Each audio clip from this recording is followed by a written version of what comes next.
नमस्कार शेतकरी मित्रांनो, बघा या ठिकाणी पेरलेला कांदा म्हणतात फुगत नाही, मोठा होत नाही. बघा पेरलेलाच कांदा आहे, कसा फुगलेला आहे, कलर पण कसा आलेला. आज महावीर जयंतीची सुट्टी असल्यामुळं आम्ही कांदे काढायला घरचा आलेलो आहे. आता थोड्याच वेळात बाया येतील, ते आमच्या मॅडम आहेत. बघा इकडं बघा, हे बघा पेरलेला कांदा कसा कांद्यावर कांदा चढला आहे, पण एकदम पूर्ण फुगलेला कांदा आहे. कलर पण त्याला छान आहे. इथं बघा आमची आई कांदा काढती, दाखव राही कांदा, दाखव वाफ्यातला कांदा.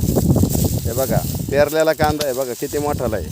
लावल्यापेक्षाही सरस कांदा आला आहे, त्याला कलर बिलर बघा किती मोठा आहे.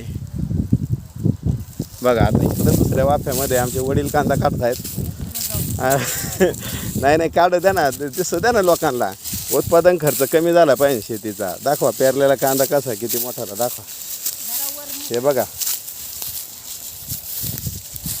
दाखवा दाखवा तुमच्या हातात आणा.